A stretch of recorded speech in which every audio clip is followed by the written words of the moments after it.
Hello everyone, welcome to my YouTube channel. आज इस accountancy class में हम 11th क्लास का वो चैप्टर पढ़ेंगे जिसका नाम है cash book.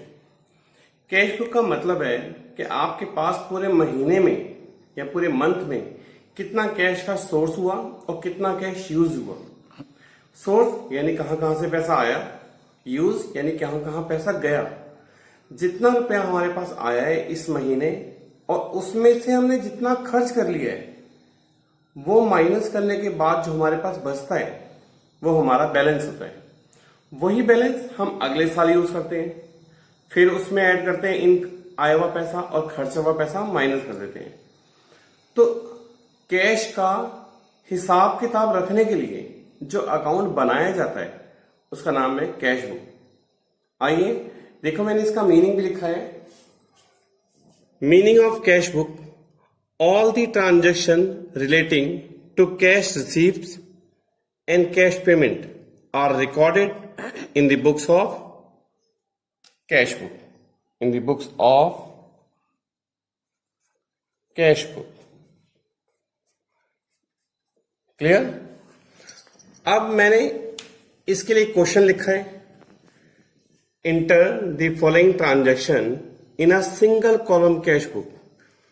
Single column cash book का मतलब होता है, कैश बुक बहुत टाइप की होती है, single column, double column, triple column और petty cash book. Single column cash book दो टाइप की होती है। सिंगल कॉलम में एक तो अकाउंट बनता है जिसमें सिर्फ कैश ट्रांजेक्शन लिखते हैं, और वो भी सिंगल कॉलम कैश होती है जिसमें सारे बैंक के ट्रांजेक्शन लिखे जाए, पर दोनों डिफरेंट होती हैं। अगर सारे कैश के ट्रांजेक्शन है तो कैश बुक सिंगल है, और सारे बैंक के ट्रांजेक्शन ले रहे हैं सिंगल कॉलम में तो सारे बैंक वाले ही ट्रांजेक्शन लिखेंगे। और कैश बुक बनाने का ध्यान रखिएगा, जनरल बनाने के बाद भी कैश बुक बनती है पर डायरेक्ट भी बन सकती है। तो आज हम डायरेक्ट कैश बुक कैसे बनाते हैं, क्योंकि कैश बुक बनाते समय आप जनरल बनाएंगे तो वो प्रोसेस लेंथी हो जाता है। तो हम लेंथी प्रोसेस से कभी भी अकाउंट नहीं बनाते, अकाउंट बनाते हैं शॉर्टकट तरीके से। तो आज हम बनाएंगे कैश बुक, वो भी शॉर्टकट तरीके से। देखिएगा, पहले फॉर्मेट देखिएगा, date, particular, voucher number, LF का मतलब होता है लेजर फोलियो, अमाउंट, फिर debit, date, particular, voucher number, LF और अमाउंट। जो कॉलम मैंने इस साइड बनाए हैं, यहां से कॉलम आधे कर दे रहा हूं, जितने कॉलम इधर है उतने ही कॉलम इधर है। क्लियर? अब मैंने एक क्वेश्चन लिखा हुआ है, फर्स्ट ट्रांजेक्शन लिखा है बिजनेस स्टार्टेड विथ कैश, यानी मैंने बिजनेस स्टार्ट किया। अगर बिजनेस स्टार्ट करता है, जनरल ने पढ़ाई से बोलूं मैं कि बिजनेस स्टार्ट करने का काम होता है अकाउंटेंट का। कंपनी का ओनर कंपनी के अकाउंटेंट को पैसे देता है ताकि बिजनेस स्टार्ट किया जाए। इसलिए मैं फर्स्ट एंट्री जो बनाया आपको दिखाऊंगा ताकि आपको क्लियर हो जाए। लिखा है बिजनेस स्टार्टेड विथ कैश की एंट्री बनेगी cash account debit to capital account. ये एंट्री बनी है फर्स्ट ट्रांजेक्शन की। कैश डेबिट में आया ना, डेबिट में, तो ये कॉलम किधर आएगा। और डेबिट आने का मतलब है कि कैश आया है, और अगर कैश क्रेडिट में आया था तो गया। और आपको ट्रांजेक्शन से पता चल जाएगा। देखिए, ये कैश आया तो डेबिट वाले कॉलम में लिखेंगे, देखिए कितना अमाउंट 1,20,000 लिख लिया। कैश वाले कॉलम में कैश का नाम कहीं नहीं आएगा, तो नाम किसका आएगा, कैपिटल का। तो टू कैपिटल अकाउंट, डेट है March 1st। पहली एंट्री आपको याद रखनी है। अगर कमेंस बिजनेस लिखा है या बिजनेस स्टार्टेड लिखा है, एक ही बात है, वो एंट्री हमेशा कैश को प्लस ही करेगी, कभी माइनस नहीं करेगी, इसलिए वो ट्रांजेक्शन इधर ही आता है। ठीक है, अब दूसरा ट्रांजेक्शन देखिए, आपको ट्रांजेक्शन देख के पता जाएगा।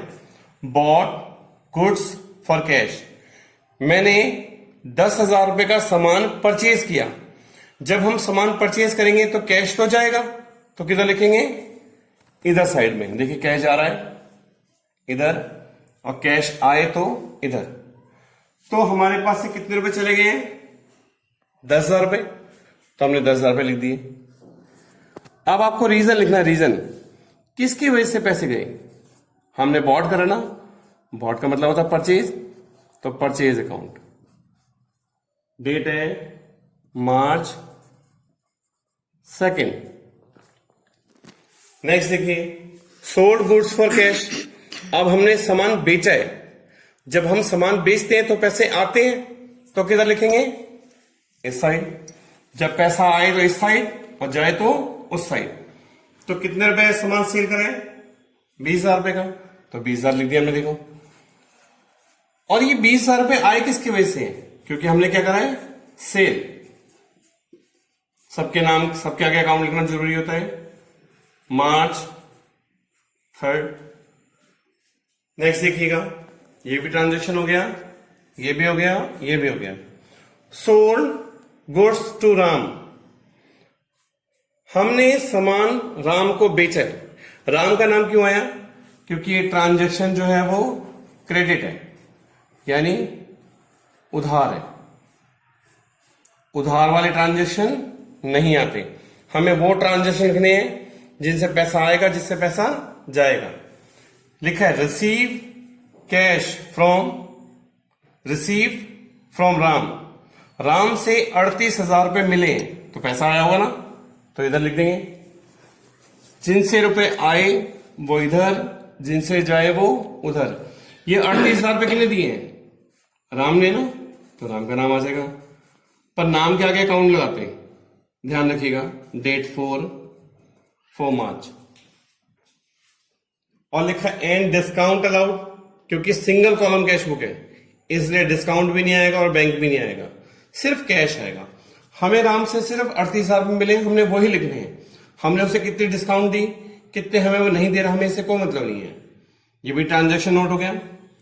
Wages paid ₹5,000।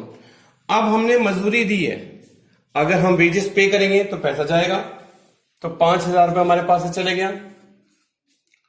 और गया किसकी वजह से? क्योंकि हमने मजदूरी दी है ना, तो नाम किसका आएगा? वेजेस, जिसकी वजह से पैसा जा रहा है। डेट है 5 मार्च। नेक्स्ट देखिए, कैश सेल्स। अब हमने सामान सेल किया और वो भी नगद, तो हमारे पास पैसा आया होगा। 12,000 रुपए आए हमारे पास, 12,000 रुपए लिख लिए। पर आए किसकी वजह से हैं? टू सेल्स की वजह से, क्योंकि हमने सामान सेल किया है। डेट है 6। आप इधर अमाउंट लिखेंगे तब जब पैसा आएगा, उधर लिखेंगे अब जब पैसा जाएगा। पर आपको रीजन लिखनी है, किसकी वजह से पैसा आ रहा है, किसकी वजह से पैसा जा रहा है। Receive commission ₹20,000। अब कमीशन मिला है, फिर पैसा आया होगा, तो 20,000 रुपए आए ना, तो हमने इधर लिख दिए। और किसकी वजह से आए? टू कमीशन, क्योंकि पैसा मिला तो है, पर किसकी वजह से मिला है? क्योंकि हमें कमीशन मिला तभी तो पैसे आए होंगे। नेक्स्ट देखिए, withdraw for personal use. Withdraw का मतलब होता है ड्रॉइंग्स।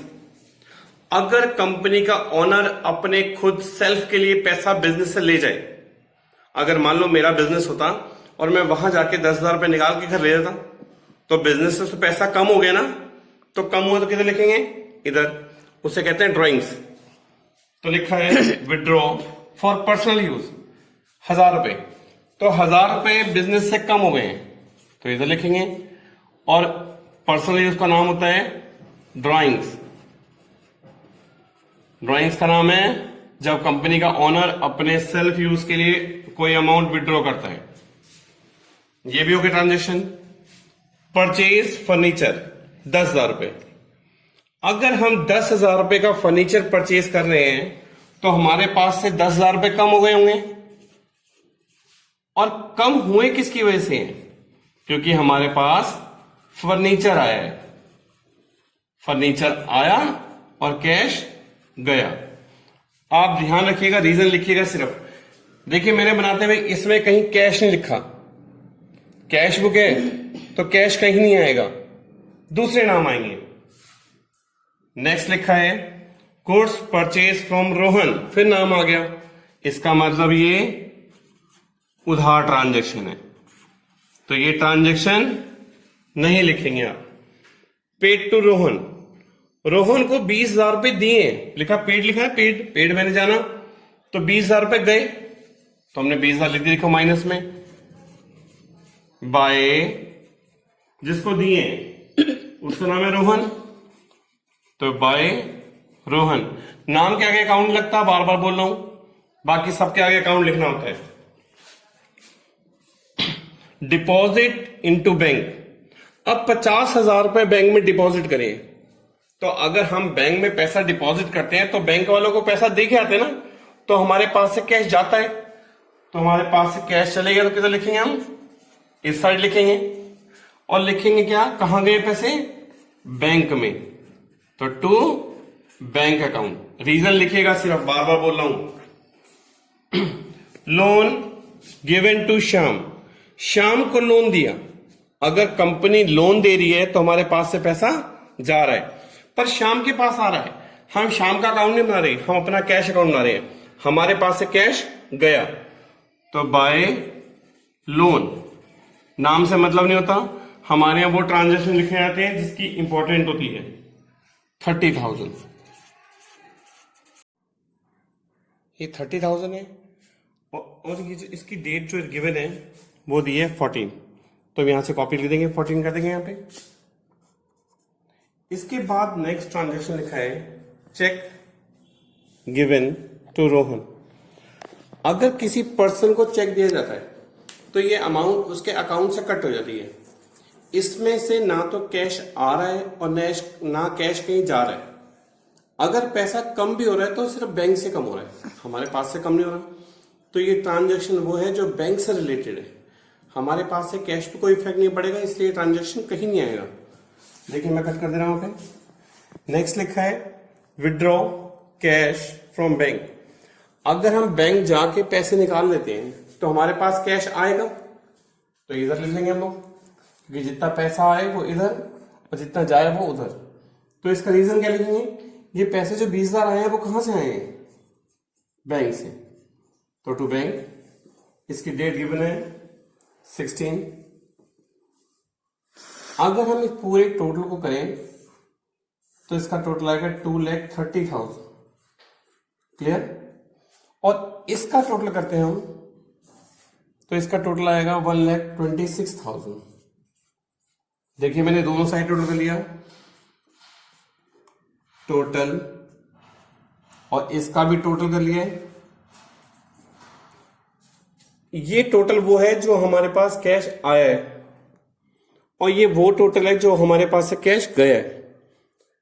आया 2,30,000 और गया 1,26,000 रुपए, तो हमारे पास कितने बच गए हैं, देखिए 2,30,000 में से 1,26,000 माइनस कर देंगे तो बचेगा 1,04,000। ये हमारे पे बचा हुआ अमाउंट है, 1,04,000। अगर मैं ये लिखते ही इसका टोटल जो हो जाएगा वो कितना हो जाएगा, 2,30,000 हो जाएगा।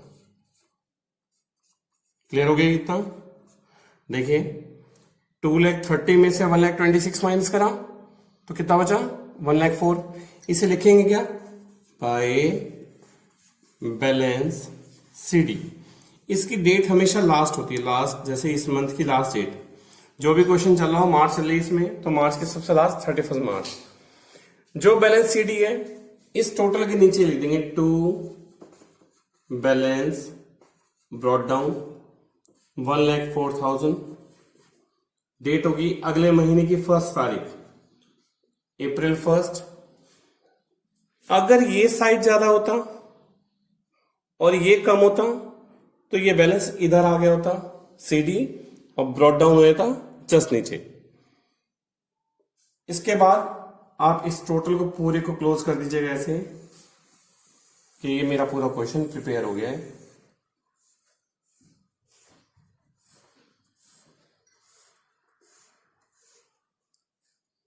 मैंने कैश बुक बनाते हुए ध्यान रखा कि जितना रुपया गया वो इधर लिखा मैंने कैश, और जितना कैश आया वो मैंने इधर लिखा है। पर आपको ध्यान रखना, लिखना रीजन ही है। पैसा बढ़ा तो किस रीजन से बढ़ा, ये वो तरीका है जो बिना जर्नल एंट्री बनाए बनता है। इसे कहते हैं डायरेक्ट मेथड। डायरेक्ट बना दिया मैंने बिना जर्नल एंट्री के, आप भी बना सकते हैं।